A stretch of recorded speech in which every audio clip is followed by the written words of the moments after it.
नमस्कार। जनादेश में आप सभी का स्वागत है। मैं हूं आपके साथ गौरव श्रीवास्तव। जनादेश यानी देश में हो रहे लोकसभा चुनावों की स्पष्ट और निष्पक्ष खबरें। देश भर में चुनावी सरगर्मी रफ्तार पकड़ चुकी है। सभी पार्टियों के दिग्गज नेता प्रचार में जुट चुके हैं और जनादेश प्राप्त करने के लिए ताकत झोंक रहे हैं। बताएंगे क्या रही दिन भर की चुनावी सरगर्मियां और चुनावी हलचल, साथ ही जानेंगे जमीनी सियासी हकीकत क्या है और मौजूदा समीकरण किस ओर इशारा कर रहे हैं। चर्चा में जुड़ेंगे खास मेहमान भी। तो आइए शुरू करते हैं अपना खास कार्यक्रम जनादेश, लेकिन सबसे पहले नजर डालते हैं चुनावी सुर्खियों यानी कि हेडलाइंस पर। इनकम टैक्स नोटिस पर कांग्रेस और भाजपा में वार पलटवार। कांग्रेस ने कहा बार बार दिए जा रहे हैं नोटिस। भाजपा बोली कांग्रेस ने नियम कायदों की उड़ाई धज्जियां। अपीलीय ट्रिब्यूनल से कोर्ट तक साबित हो चुकी है कांग्रेस की गलती।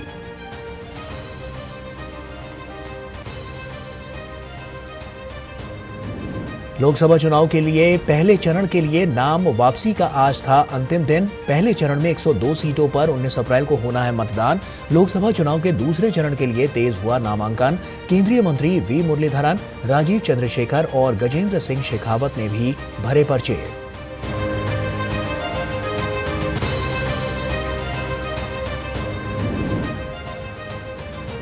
लोजपा ने लोकसभा चुनाव के लिए 5 उम्मीदवारों का किया ऐलान। हाजीपुर से लड़ेंगे चिराग पासवान, भाकपा माले ने 4 और एनसीपी शरद गुट ने 5 उम्मीदवार किए घोषित। सुप्रिया सुले बारामती से होंगी उम्मीदवार।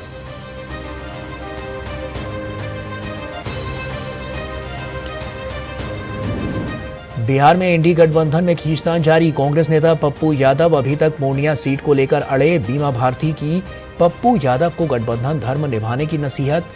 भाजपा ने कसा तंज।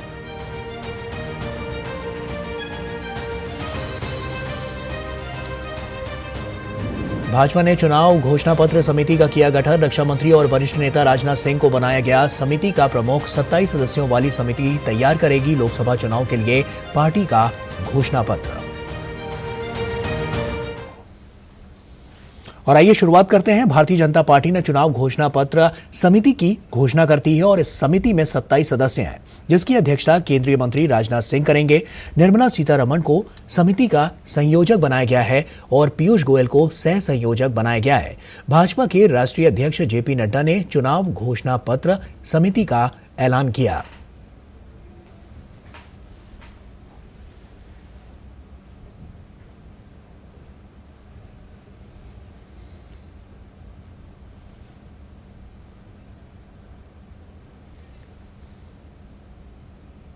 तो एक तरफ तो बीजेपी ने चुनाव समिति का ऐलान कर दिया है, वहीं कांग्रेस की परेशानियां दूसरी तरफ खत्म होने का नाम नहीं ले रही हैं।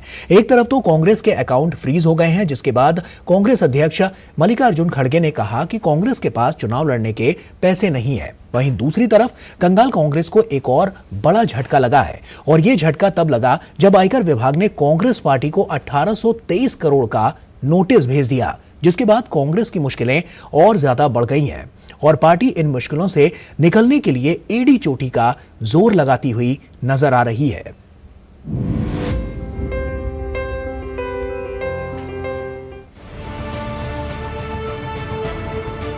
लोकसभा चुनाव से पहले कांग्रेस पार्टी को एक बड़ा झटका लगा है। पार्टी के अकाउंट फ्रीज किए जाने के बाद इनकम टैक्स डिपार्टमेंट ने 29 मार्च को 1823 करोड़ रुपए का टैक्स नोटिस भेजा है। वहीं अब कांग्रेस महासचिव जयराम रमेश का दावा है कि पार्टी को बीती रात 2 और नोटिस मिले हैं। यह दिल्ली हाई कोर्ट की तरफ से टैक्स पुनर्मूल्यांकन कार्यवाही के खिलाफ पार्टी की याचिका खारिज करने के कुछ घंटों बाद आया है। कांग्रेस ने बीजेपी पर लोकसभा चुनाव से पहले उसे आर्थिक रूप से कमजोर करने का आरोप लगाया। इस बीच लोकसभा चुनाव के लिए विपक्षी गठबंधन की तीसरी रैली रविवार को दिल्ली के रामलीला मैदान में आयोजित की जा रही है। हमें बार बार कल रात को भी 2 और नोटिस मिले हमें। कल जब हम प्रेस कॉन्फ्रेंस कर रहे थे तब तक 4 नोटिस हमें मिले थे। कल रात को 2 और नोटिस मिले हैं और आज मैं नहीं जानता हूं और कितने नोटिस आएंगे,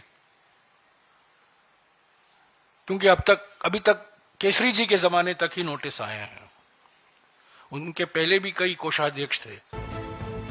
युवा कांग्रेस कार्यकर्ताओं ने आयकर विभाग की ओर से कांग्रेस को दिए नोटिस के खिलाफ दिल्ली में विरोध प्रदर्शन किया। चंडीगढ़ में भी कांग्रेस कार्यकर्ताओं ने सड़क पर उतरकर विरोध प्रदर्शन किए। भाजपा ने कांग्रेस पर हमला करते हुए कहा कि कांग्रेस अपना हिसाब किताब ठीक से रखते नहीं, ठीक से आयकर भरते नहीं और आप धमकी दे रहे हैं। भाजपा ने आयकर मामले में गड़बड़ियों के मद्देनजर कांग्रेस के खिलाफ जांच की मांग की। कांग्रेस पार्टी अपना हिसाब ठीक से रखती नहीं। पॉलिटिकल पार्टी को भी अपना रिटर्न फाइल करना पड़ता है, तभी उनको एग्जम्पशन मिलता है। समय से नहीं फाइल करिएगा तो फिर आपके खिलाफ कार्रवाई होती है, फिर आपको पेनल्टी लगता है। कांग्रेस पार्टी गई अपील में, रिजेक्ट हुआ स्टे, गई ट्राइब्यूनल में, रिजेक्ट हुआ, गई दिल्ली हाईकोर्ट में, रिजेक्ट हुआ। दिल्ली हाईकोर्ट ने दो बार रिजेक्ट किया है। तो आप अपना हिसाब किताब ठीक से रखिएगा नहीं, ठीक से इनकम टैक्स फाइल करिएगा नहीं और आप धमकी दीजिएगा, ये भाषा ठीक नहीं है। आयकर मामले में जो गड़बड़ियां कांग्रेस पार्टी ने की है उसकी जांच होनी चाहिए। दुर्भाग्य है कि कानून बनाने वाले लोग कानून का ना पालन करने के नाम पर प्रोटेस्ट, धरने जैसी चीजें करके न्यायालय और इंस्टीट्यूशंस को दबाने का प्रयास कर रहे हैं। आयकर विभाग ने एक बार फिर कांग्रेस पार्टी को नोटिस भेजा है। विभाग ने कांग्रेस पार्टी को 1823 करोड़ का रिकवरी नोटिस भेजा है। आईटी विभाग द्वारा भेजे गए नोटिस में टैक्स के साथ ही जुर्माना और ब्याज भी जोड़ा गया है। यह नोटिस साल 2017-18 से लेकर 2020-21 के लिए भेजा गया है।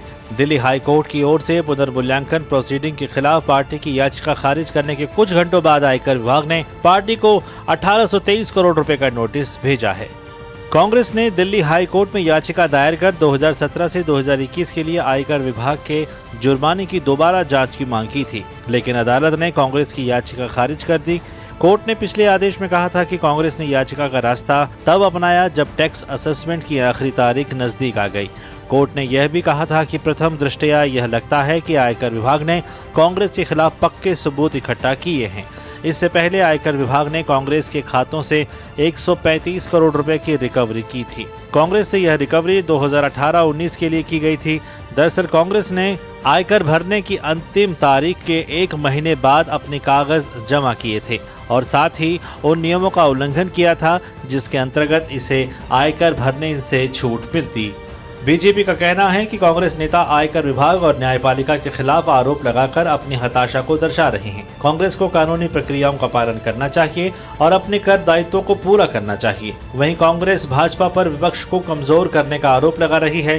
केंद्र सरकार के खिलाफ लगातार एकजुट होने की कोशिश कर रही विपक्षी दल की चुनाव के मौके पर कांग्रेस के खिलाफ आईटी के मामले को चुनावी मुद्दा बनाकर सहानुभूति वोट बटोरने की कवायद में दिख रही है। यही वजह है कि 31 मार्च को नई दिल्ली के रामलीला मैदान में विपक्षी नेताओं के जमावड़े में जांच एजेंसियों की कार्रवाई का मामला भी जोर शोर से छाया रह सकता है।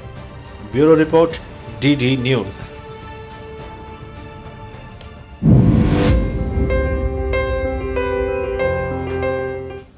निश्चित तौर पर कांग्रेस की जो मुश्किलें हैं वो कम होने का नाम नहीं ले रही हैं। आइए इसी पर हम चर्चा भी करते हैं। हमारे साथ बहुत ही खास मेहमान भी हमारे साथ जुड़ रहे हैं। हमारे साथ अनिल बंसल जी जुड़ रहे हैं जो कि वरिष्ठ पत्रकार हैं। अनिल जी, आपका बहुत बहुत स्वागत है। और कांग्रेस की जो स्थिति है उस पर तो यही कहा जा सकता है कि ये चुनाव नहीं है आसान, क्योंकि जो हम देख रहे हैं कि जो नोटिस दिए जा रहे हैं कांग्रेस को, वो लगातार उसको सवालों के घेरे में भी खड़ा कर रहे हैं और साफ तौर पर उसके लिए चुनौतियां भी खड़ी कर रहे हैं। तो ऐसे में क्या लगता है ये कितना बड़ा संकट कांग्रेस के लिए है? देखिए, संकट तो चुनाव में आपको पता है कि पैसा चाहिए जी। और अगर उनकी आयकर की जो लायबिलिटीज हैं, क्योंकि उसका नियम कानून है, अगर आप टैक्स समय से जमा नहीं करते तो जैसे सामान्य व्यक्ति के बैंक खाते जो है वो आयकर विभाग जब्त कर लेता है, उनसे कुर्की कर सकता है। वही नियम सबके लिए लागू है, वही पॉलिटिकल पार्टी के लिए भी लागू है। तो कांग्रेस के सामने जो वो खड़गे जी कह रहे हैं कि हमारे पास चुनाव लड़ने के लिए पैसा नहीं है, तो ये तो एक वास्तविकता है कि चुनाव लड़ने के लिए पैसा चाहिए। उम्मीदवार को भी चाहिए और पार्टी को भी चाहिए। पार्टी के नेता रैली करेंगे, हवाई जहाज से जाएंगे, हेलीकॉप्टर से जाएंगे और तमाम तरह के बंदोबस्त करने होंगे, तो पैसे का संकट चुनाव लड़ने में एक बाधा बनता है। तो ये बात बिल्कुल अपनी जगह वाजिब है कि अगर कांग्रेस पहले ही एक तो कांग्रेस से बड़े बड़े नेता, सांसद और दूसरे पदाधिकारी छोड़ रहे हैं पार्टी, ऊपर से गठबंधन में दरारें पड़ रही हैं, सीटों का तालमेल समय से नहीं हो पा रहा है, और तीसरी बात ये आर्थिक संकट और अगर कांग्रेस के सामने आता है तो निश्चित रूप से उसके सामने एक ही गंभीर संकट है।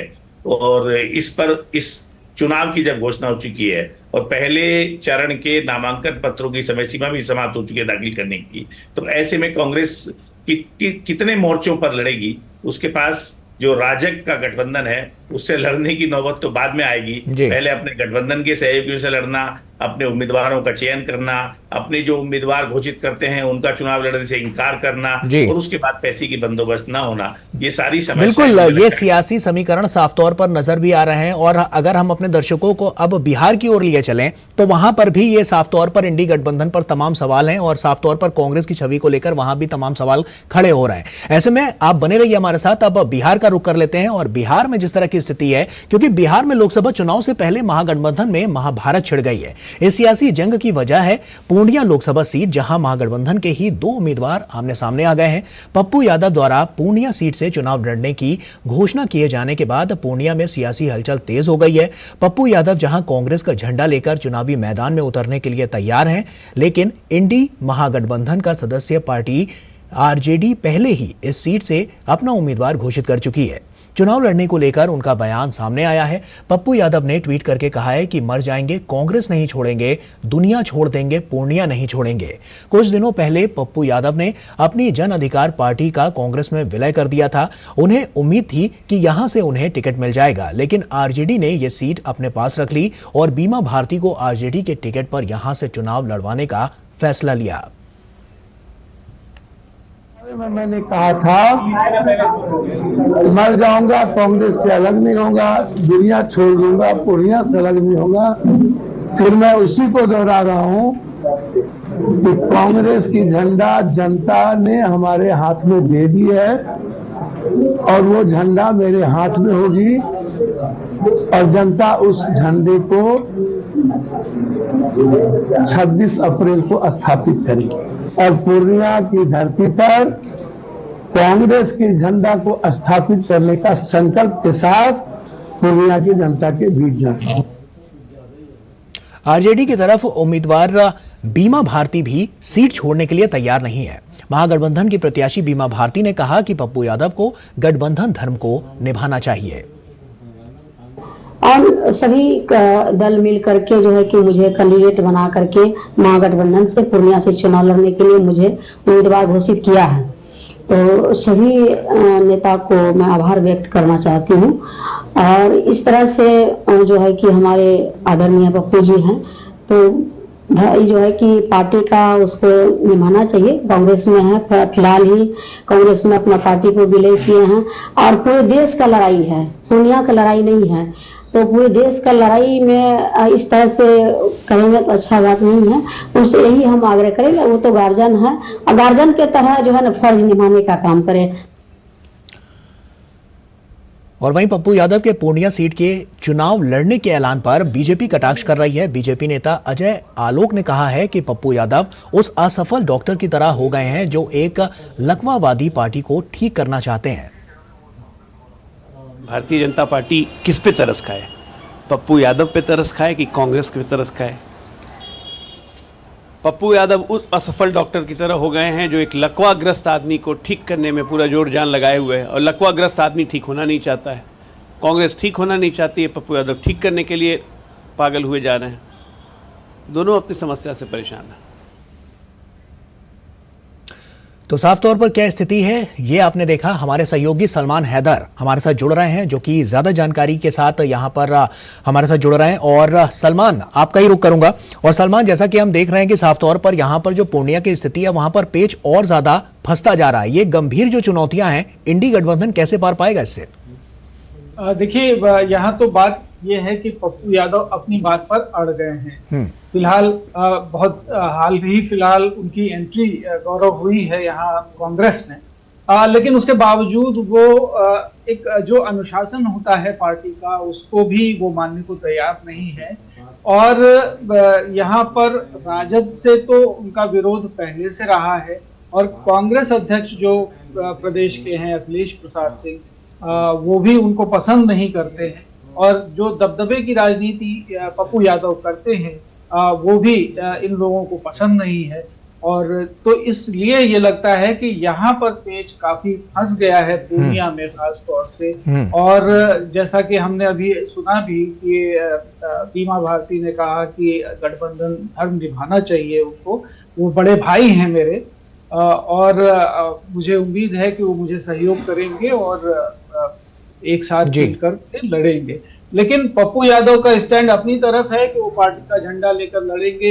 इधर जो पार्टी के सूत्रों से, कांग्रेस पार्टी के सूत्रों से जो खबर लग रही है कि पार्टी टिकट नहीं देगी उनको, और कल शायद उम्मीदवारों की, कांग्रेस अपने 9 उम्मीदवारों की जो मतलब सलमान, देखा जाए तो अगर इस तरह की कोई स्थिति बनती है तो यह बहुत बड़ा झटका होगा पप्पू यादव के लिए, क्योंकि जिस सोच के साथ वो कांग्रेस के साथ उन्होंने अपनी पार्टी का विलय कराया था, कहीं ना कहीं वो बहुत बड़े सवाल के साथ वहां पर एक प्रश्न चिन्ह लगाता हुआ नजर आएगा। खैर, ये तो आने वाले समय में नजर आएगा ही। आपका बहुत बहुत शुक्रिया हमसे जानकारियां साझा करने के लिए, लेकिन हम स्थिति का आकलन आपसे लगातार करते रहेंगे। बहुत बहुत शुक्रिया आपका। और इसी के साथ वक्त यहां पर एक छोटे से ब्रेक का हो गया है, जल्द लौटते हैं। साल, बरस और सदी नहीं, एक युग गुजर जाएगा। उम्र न पूछो वंडर की, जब फर्क नजर आएगा। वंडर सीमेंट, फर्क नजर आएगा। चुलबुलापन जिसकी हर बात में भूल जाए, मेरी जैसी मेरी अपनी पताका चाय, गजब का स्वाद। लाइफ में फाइनेंशियल आजादी के लिए एनपीएस जरूरी है। रिटायरमेंट में फाइनेंशियल आजादी रहे जारी, एनपीएस से आज ही करे तैयारी। एनपीएस जरूरी है। साल, बरस और सदी नहीं, एक युग गुजर जाएगा। उम्र न पूछो वंडर की, जब फर्क नजर आएगा।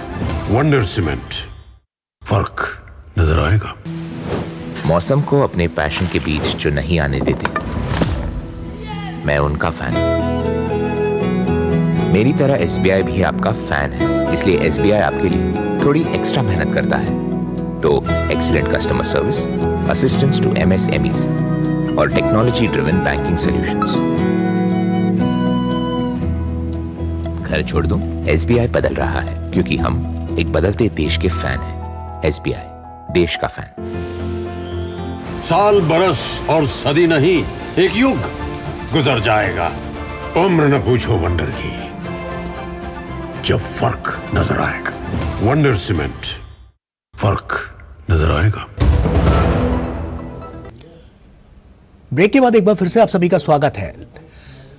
जनादेश देख रहे हैं आप, आपके साथ आप आगे बढ़ते हैं और आने वाले समय में और चुनाव में क्या कुछ हो रहा है इसकी बात करते हैं। तो लोकसभा चुनाव के लिए पहले चरण के लिए नाम वापसी का आज अंतिम दिन था। पहले चरण में 102 सीटों पर 19 अप्रैल को मतदान होना है। पहले चरण में सबसे ज्यादा तमिलनाडु की 39 सीटों पर चुनाव होगा।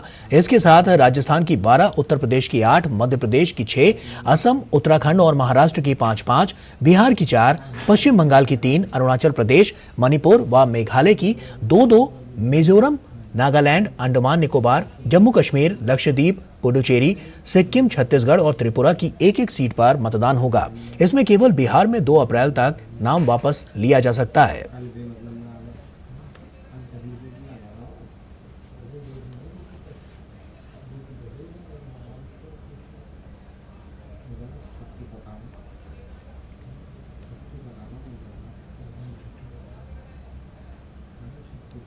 और वहीं बिहार में लोकसभा चुनाव के लिए पहले चरण के नामांकन पत्रों की आज जांच हुई। पहले चरण के तहत बिहार की 4 सीट के लिए 70 से अधिक उम्मीदवारों ने नामांकन पत्र दाखिल किए। जिन 4 सीट पर 19 अप्रैल को पहले चरण में मतदान होगा, उनमें सबसे अधिक 22 उम्मीदवार गया सीट पर हैं, जबकि औरंगाबाद में 21, नवादा में 17 और जमुई में 12 प्रत्याशी हैं।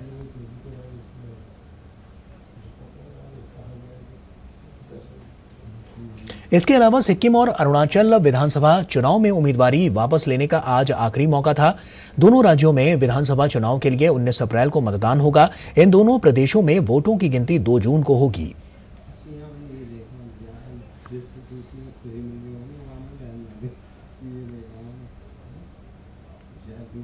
और आगामी लोकसभा चुनाव 2024 के दूसरे चरण के नामांकन की प्रक्रिया मार्च 28 से शुरू हो गई है।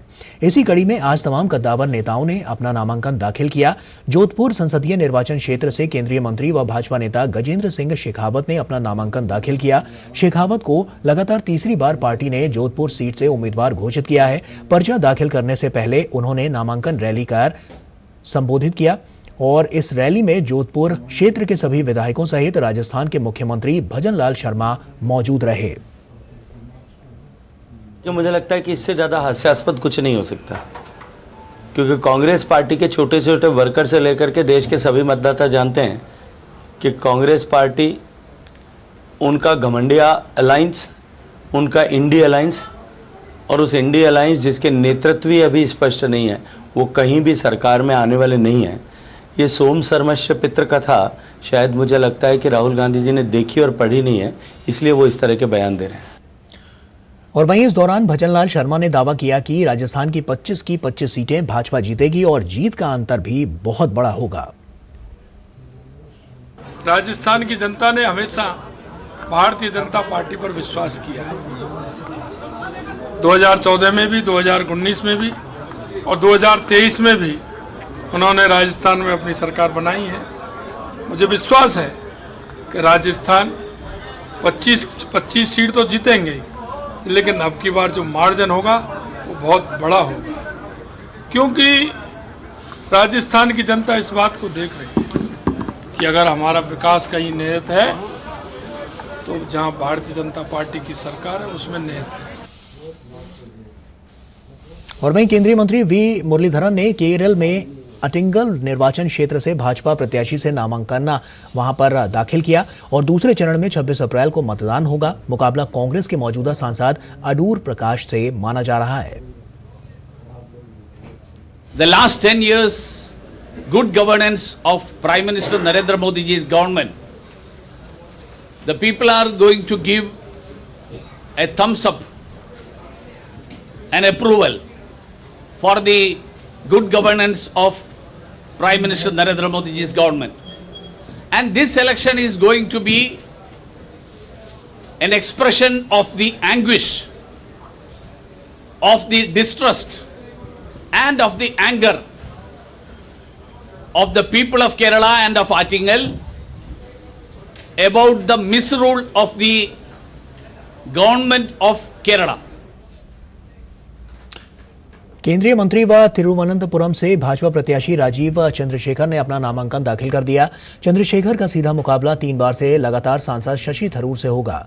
केरल में कुल 20 सीटें हैं और भाजपा इस बार पूरी तैयारी के साथ चुनावी मैदान में उतर रही है। पार्टी को उम्मीद है कि राज्य से उसे अप्रत्याशित परिणाम मिल सकते हैं। It is a mission for me to transform Tiruvandhuram and put Tiruvandhuram on a path where it can go forward and people can really start enjoying the benefits of Narendra Modi ji's governance. I have launched a crowdsourcing program to decide what the mandate will be for me as a member of parliament to deliver to the people of Tiruvandhuram.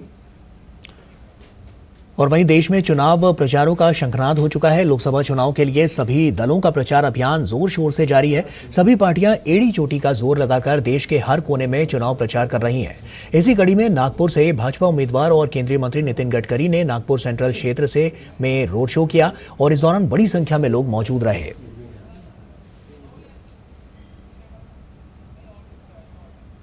Lok Sabha चुनाव को लेकर सरगर्मियां तेज हैं। तमिलनाडु में Chennai central से DMK उम्मीदवार दयानिधि मारन ने प्रचार किया। तमिलनाडु में द्रमुक सांसद तथा पूर्व केंद्रीय मंत्री दयानंद मारन निधि ने राज्य में 19 अप्रैल को होने वाले लोकसभा चुनाव के लिए बुधवार को अपने नामांकन पत्र दाखिल किया था। मारन ने चेन्नई मध्य सीट से अपना नामांकन पत्र दाखिल किया। वो इसी सीट से सांसद हैं। डीएमके के मौजूदा सांसद दयानिधि मारन ने चौथी बार फिर से चुनाव की मांग कर रहे हैं। वहीं चेन्नई सेंट्रल से भाजपा उम्मीदवार विनोज पी सेल्वम ने भी चुनाव प्रचार किया। भाजपा ने विनोज पी सेल्वम को चेन्नई सेंट्रल सीट पर चुनावी मैदान पर उतारा है।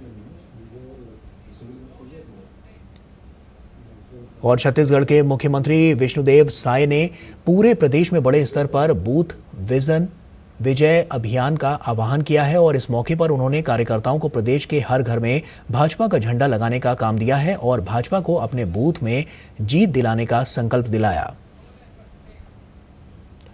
उत्तराखंड में चुनावी प्रचार का बिगुल फूंका जा चुका है। राज्य के मुख्यमंत्री पुष्कर सिंह धामी ने पार्टी प्रत्याशियों के लिए प्रदेश भर में जोर शोर से प्रचार कर रहे हैं और इसी सिलसिले में मुख्यमंत्री का प्रचार काफिला अल्मोड़ा जिले के रानीखेत पहुंचा। मुख्यमंत्री धामी ने अल्मोड़ा से भाजपा उम्मीदवार अजय टम्टा के समर्थन में रोड शो किया। जनता ने भी बढ़ चढ़कर चुनाव प्रचार में हिस्सा लिया।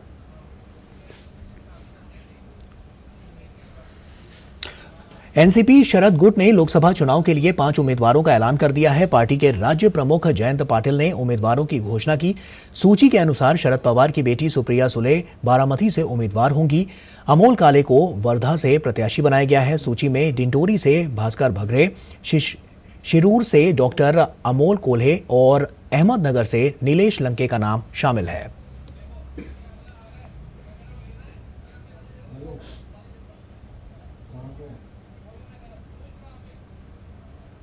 इंडिया गठबंधन के तहत बिहार की आरा, काराकाट व नालंदा, झारखंड की कोडरमा और अगियाओं सू विधानसभा उपचुनाव के लिए आज माले ने अपने प्रत्याशियों के नामों की घोषणा कर दी। पटना में आयोजित एक संवाददाता सम्मेलन में माले राज्य सचिव कुणाल, विधान पार्षद शशि यादव, वरिष्ठ पार्टी नेता केडी यादव और विधायक गोपाल रविदास ने संयुक्त रूप से ये घोषणा की। भाकपा माले ने इस बार के लोकसभा चुनाव में आरा से सुदामा प्रसाद, काराकाट से राजा राम सिंह, नालंदा से संदीप सौरभ, झारखंड की कोडरमा सीट से विनोद सिंह तथा अगियाओं सू विधानसभा के हो रहे उपचुनाव में शिव प्रकाश रंजन को अपना प्रत्याशी बनाया है। माले नेताओं ने कहा है कि बिहार की सभी 40 सीटों पर पूरी एकता व जीत के संकल्प के साथ इंडी गठबंधन उतरेगा। पार्टी कतारों को गोलबंद करने के लिए आगामी 3 अप्रैल को पटना के गेट पब्लिक लाइब्रेरी में कार्यकर्ता कन्वेंशन आयोजित किया गया है। और इसी के साथ जनादेश में फिलहाल अभी के लिए इतना ही। हमारी पूरी टीम को दीजिए इजाजत। नमस्कार।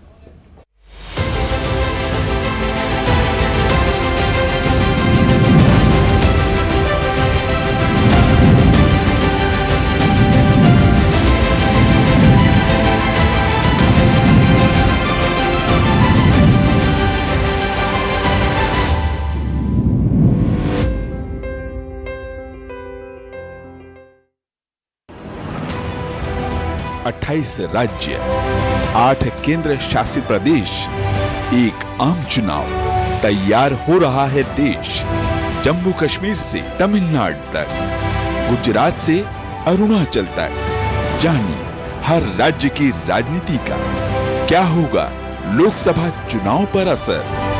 आम चुनाव 2024 राज्य नीति, सोमवार से शुक्रवार शाम 6:30 बजे सिर्फ डीडी न्यूज पर।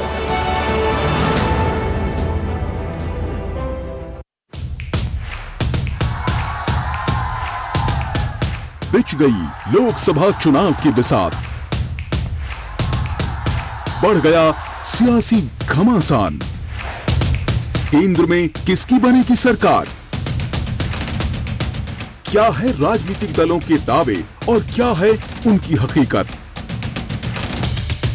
हर राज्य की चुनावी खबर और जनता के मुद्दे, होगा चुनाव से जुड़ी हर खबर का अपडेट। देश के कोने कोने में मौजूद हमारे संवाददाताओं से देखिए जनादेश हर शाम